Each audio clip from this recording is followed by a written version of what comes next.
Medial, mid, lateral. Medial, mid, lateral, superior, mid, inferior. What is even here? You want it to go up? It's like, it needs to go forward. You can Recline. So many troubles with our chairs. Ow. You can do it right now. So this is like up, down, weirdo stuff, and then this is that like tip forward back. Whoa. You're gonna fall off that thing. And I'm gonna have Maggie paperwork catcher. to do. I fixed Yellow it. incident report. We'll Okay, pretend there's an so accent. Get you money.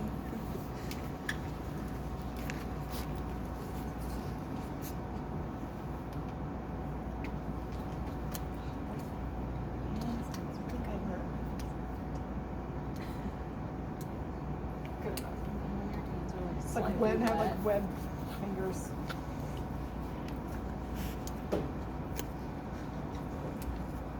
Dry your hands all the way. No, I didn't. I do this all the time. I'm in a big hurry. Okay. All right. So I'm gonna have you roll up on your side, facing away from me, and let's go renals. So I can conjure this bad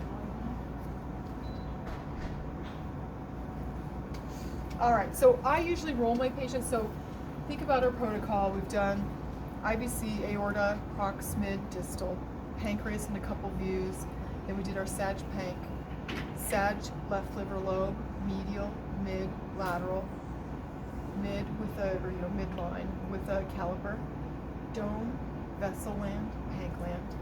We slipped over here. We did the right liver lobe. We did medial, mid lateral, lateral. Slid down to get our inferiors, medial, mid, lateral. Saw that kidney go by. You saw him, right? Mm-hmm. Transverse, dome, hepatics, portals, kidney land. Portal vein with calipers, CBD.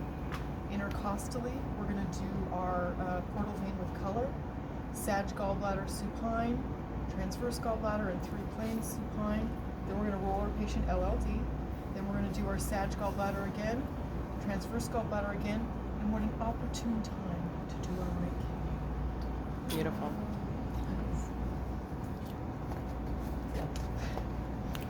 You're welcome, I will. Snaps. I will. Snaps for you. So, we've seen this kidney go by, right? We've seen him go by when we were scanning the liver.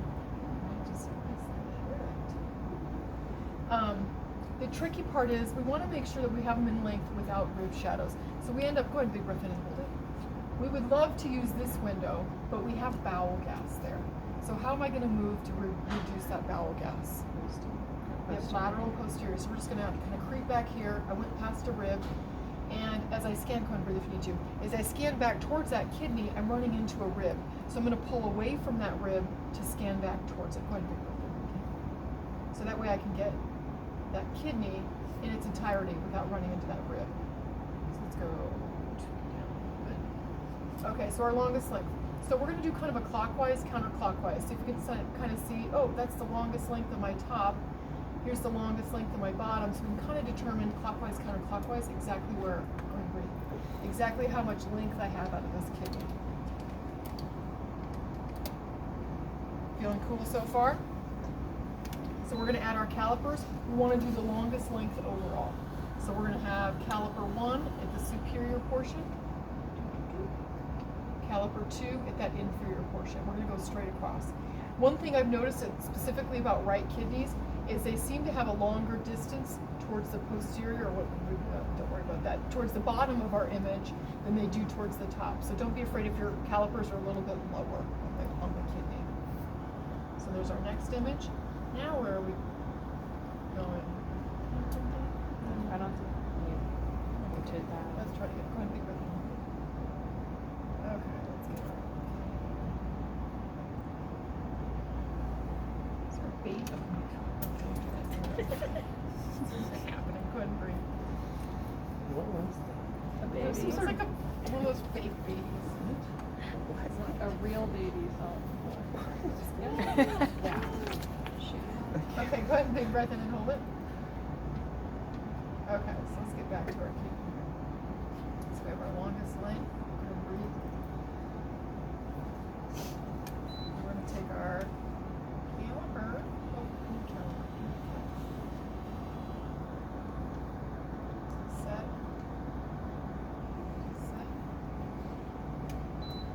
And then now we're going to do either a medial or a lateral. So keep in mind, I may have different scan windows for all of these. In this case, quite a big breath in and hold it. I have a pretty good medial window with him right now. So I can go all the way through. So I'm going towards that liver. So we can't see it very well, but renal vein, renal artery would be continuing on. So don't give me an image like this where it looks really goofy. Come back in where you have a little bit of meat and potatoes. Depending on where you're scanning, you may see a break in the hilum here because of we're in the medial aspect, but don't plan on it. It depends where you're scanning and what your patient's kidneys orientation are. So there's our medial. Now where are we headed? Lateral. And so here's my rib. You guys see, oh, there it is. So I'm just going to fall behind it to scan back towards it. Go ahead, big breath in. But I already took it. So all the way out, sweeping for pathology. And one of the ways you can tell if you're oblique or not, so let me get oblique on this thing. So I'm in the lateral. See how much pelvis I have here and I have none here?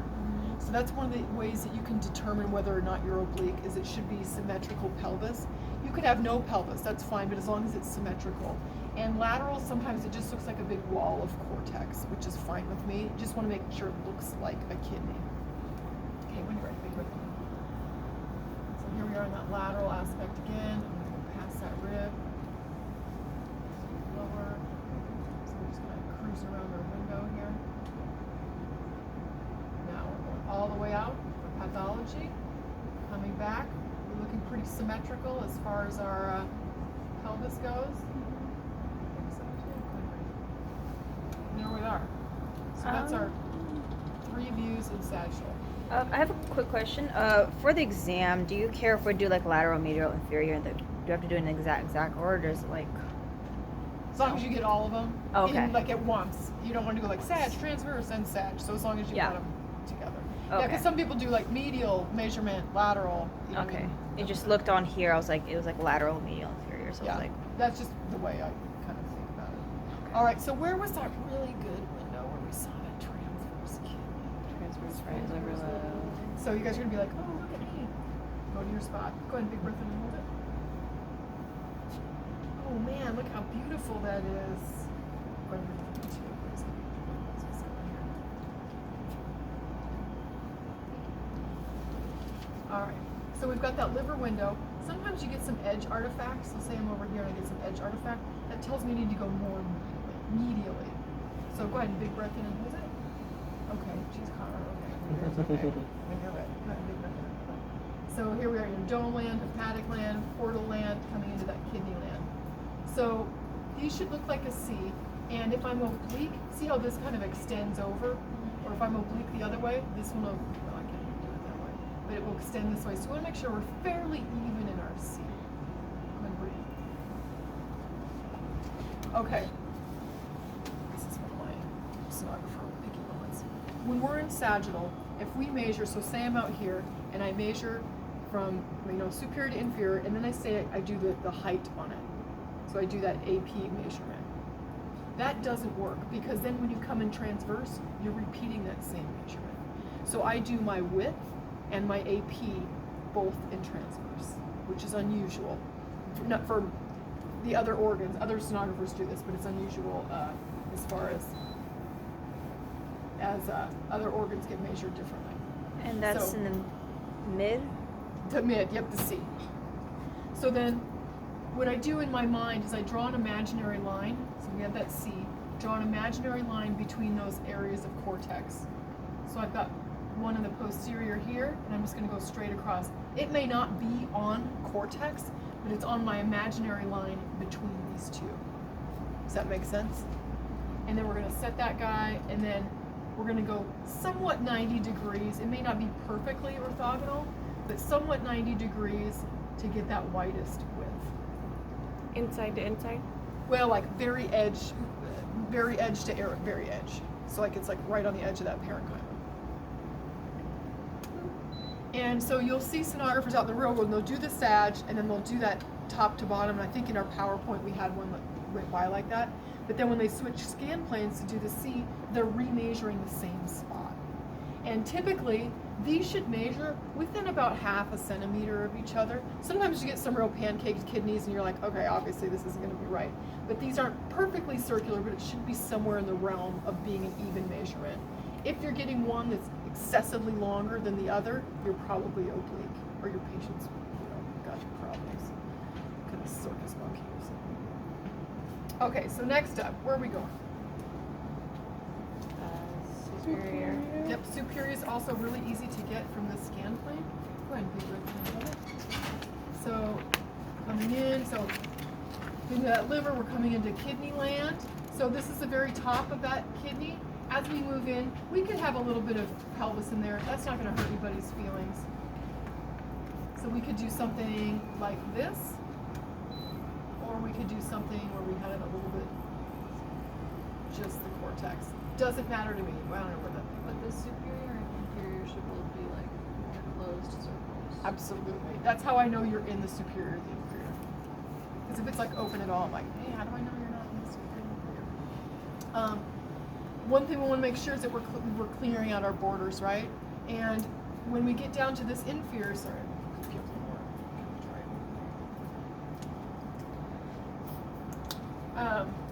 when we get to that inferior in this neighborhood, go ahead and big breath in this neighborhood, we have a lot of bowel gas. So there's our superior coming into our mid, and then we start to run into bowel gas. Oh, the shame. So what you want to do is you want to rotate kind of more posterior and lateral and see how that encourages that bowel gas to kind of move off of your screen. So same thing, we could get this kind of little bit of pelvis, or we could just do all cortex. We'll do all cortex. So it's okay if it's not like perfectly circle for the inferior. The inferior, so the inferior on this side is usually not, and then the top of the left is actually kind of triangular looking. So they aren't like perfect, unfortunately. You got perfect out of it. Okay, so then when I have my patients roll, and I know that granted we're on gurneys, but what I usually do is kind of have I cover this up and I say I'm gonna have you roll up on your other side facing towards me, just to keep the gel from sliding all over everybody's everything. I'm gonna take this into your topic. Okay. So this kidney's gonna sit up a little bit higher than. I'm just gonna delete everything. Below the 2D. The left, to the left. Yep, that one. Yep. That's my harmonics. Okay, never Press mind. space and then do the same button. I hate this. I shouldn't say that. I hate this part of this machine. I like the scan. I'm just supposed to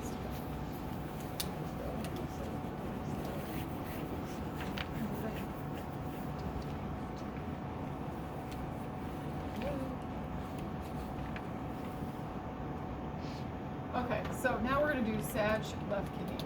So whereas before we saw our right kidney, we knew he was going by, we saw him, we loved him, he was amazing.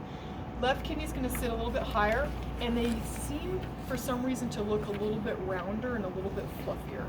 Also, regardless of kidney, the more posterior that you go, the more kind of roundy and fluffy they look. They measure the same. I don't know what it is about the physics of it. This might be a little cold. Okay. Ooh. Wow, spleen. So we're going to go a little bit rib space down below that spleen. Go ahead, big breath in and hold it. And he has a really nice anterior window. Sometimes you have to go more posterior, more coronal, but he's got a really nice window right in here. So we're going to kind of clockwise, counterclockwise, suss out our longest length here, and maybe do the bottom of our transducer to get our overall longest length. Nice and horizontal, because Shea is horizontal. Can you see okay? Yeah.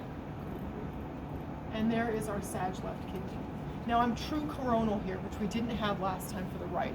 So I'm going to do the lateral, I'm going to go towards his posterior. And when I do the medial, I'm going to go towards his anterior. So we'll start with our calipers. So superior to inferior, so 11.6, so just slightly larger than his other. So as I go towards that medial, I'm kind of running into some ribs. So I'm going to pull away from that rib so I can scan back towards it. Wait a minute. Breathe in.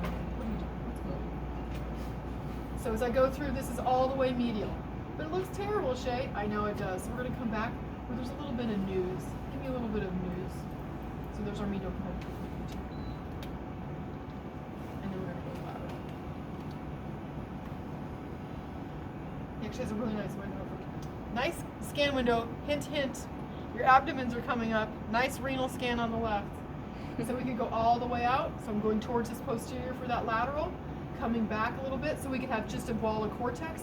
We could come back and have a little bit of pelvis. But we just want to make sure if we have pelvis that it's symmetrical and not, that's not too bad, not something like that. So we just want to make sure that there's symmetry going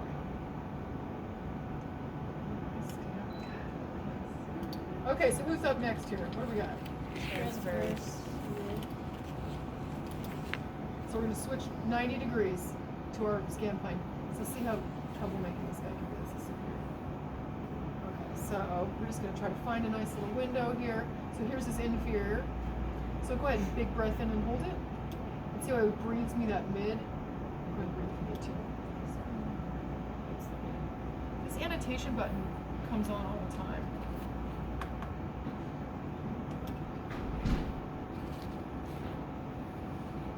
Step is we're looking for that nice open C. Are we seeing that anywhere? Are we? So there's our. I know I'm hilarious. It's cool. So here's our C of our mid. So we'll take that as an image. And so I'm going to draw my imaginary line right through here, and put my caliper on. One's going to go. I usually do my posterior one first. Doesn't matter. I don't care what you guys do. But it's just easier for my eyeballs to kind of match that up. And then do our nearly orthogonal 90 degrees.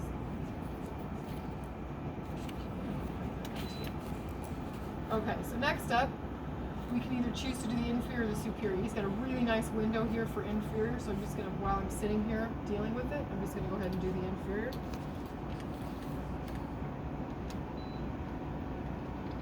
And then superiors are the ones you're going to need for. He's got really nice scan windows, but most patients are going to be a little bit trickier. So let me open this up so you guys kind of see what we're doing. So what we're trying to do, so we have our sag here, and my 90 degrees is going to put me in direct opposition with these ribs. So you end up having to kind of scan through this picket fence. So you might go up a little bit, you might go down a little bit, but the key is, if you close your image with, you'll never know what is going on. And we can use that spleen window a little bit. So there's our superiors. We've got closed cortex, nice closed cortex, a little bit of pelvis. We've got our spleen window, and we don't see any rib shadow because we hid it from Shea. How's that so far? Great. Okay, real quick, I'm going to show you guys spleen. Wait, do we put superior in the? Oh yes, I'm sorry. Yeah, no. They don't need to put it in. Put in small right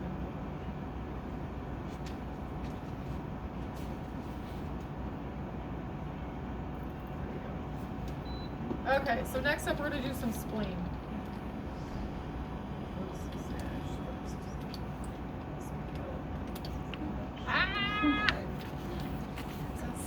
A-G-S-P-L-N. Okay, let me open this up here. Okay, so he has a really nice spleen window too. So the key is, kind of like we talked about for intercostal scanning with our portal veins or hepatics, is to get into that rib space. So right now I have a rib shadow here, so I'm going to kind of like clockwise, counterclockwise, you kind of see where it starts to open up. The other thing we need to do is fan. So I need to fan to where that hilum is. So see where my vessels are coming in, so I know I'm at my hilum. Sweeping this for pathology, all the way down to that kidney, coming back, my hop upper rib space, all the way through. So it's got a nice window right in here. Spleens don't attenuate like livers do, so oftentimes they get very bright in this posterior aspect. Actually, don't freeze it. And then the one area that's really hard for us to clear out is going to be this kind of more rounded corner. And go ahead and big breath in and hold it. And if you have your patients take a big breath in and hold it, oftentimes lung will obstruct the spleen. So what we do to kind of counter that is breathe out and hold it. And that's much harder for patients to do. They can't kind of tolerate it quite as long. But we expect this to be a little bit shadowed and a little bit goofy. So, calipers wise, we're going to do our longest length. Now, if you have a spleen and you're doing tip to tip, sometimes that's less of a length than if you go all the way across. So we want the longest length. So I typically start at the very top portion, and then I go all the way down to the longest length. So it may not be, ooh, that got a little crazy. So it may not be the tip, but if I were to measure to the tip, I'm getting 11.3. If I measure all the way out here, I'm getting 12.3. So you can see what a big difference that makes. So it's the longest distance across. Now I'm going to keep this measurement in my mind because my transverse is a mirror image of that. So if I'm getting 11 next time or 10 and a half, I know I screwed up. Or if I get 14, I know I screwed up this one. So it's okay to get a little bit of shadowing. That lateral aspect's a little bit harder. It's not that we want to sweep it for pathology, but sometimes our images, and especially too because you have like two curved structures, so you might have a little bit of loss of contact, which we expect with the spleen. So it's okay if we submit pictures like that? Just Yes. with slight. Yeah. Okay. As long as you've tried your best. All right. Okay. Of course. So we had that spleen window, and so my notch is towards the posterior superior, and the inferior is more to anterior. I'm going to switch this 180 degrees. It's just exactly a switch, and your brain will think you're an idiot for a minute. So there's our transverse spleen. So we're going to take two measurements on our transverse spleen. First one is going to be that longest length like we did last time. You guys remember what my calipers were at? 12.25. So what are we getting now? We're close enough. Within, a fraction. And then our next caliper, we're going to do in kind of I guess it would be truly a width, but we call it the AP. So we're going to go from the hilum kind of back to that crescent. We want to make sure that we're kind of following the contour of that spleen. So if I were to fold that spleen in half, it would be pretty even. The hilum can get a little bit strange to measure because that tissue has a lot of connective tissue and vascularity and lymphatics going in and out of it. So it gets kind of this jaggedy look. So we just want to pick an area that's fairly representative. So I measured from here back, it would be low. If I measured from here back, it would be high. So I pick somebody in the center. And then we're just going to go straight back on that crescent. So if I were to fold that spleen in half, it would be relatively even. And that's our last one. How you guys feeling about that? Okay, I'm going to leave you gooped up if that's okay. Okay.